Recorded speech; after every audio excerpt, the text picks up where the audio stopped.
ହେଇଟି गोटे धूप कौन रखिच आउ चारटा धूप रखिया तुम हाथ छिड़ी पड़ला बजा तो माइकिना कथा नाई ना वर्षक जाक तो कथारे नाचुची मुई पड़ुची लो बोली तू माइकिना सावित्री व्रत करिवु मु सजेइमी थाली सेमिति कहबनी कह दो मु कोन तुम को काम करिया पई कुए तमे आज सिना फांका रे बसला बोली मु थालटा सजा पई कहली ओहो कि सरलिया कथावार्ता पूरा पानी रो सर पकई दो बजा तो माइकिना मु बा सब काम करे तू खाली बसुला हेइटी आज भरी दिन रे तमे एमती रागुच कोन पई जे आज पर मु पति परमेश्वर को पूजा करिवि दिने नाही काले नाही गंभा पुनेई रे माई माई हेइटी सेमिति जम्मा कहबनी नहले सीधा तंटी चिपी दे बाल माइकिना बा कथार नाही ना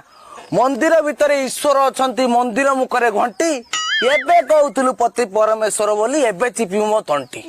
हेइटी तमे काहे एमती होच कहलो जेते हेले तमे मो इह काळ पर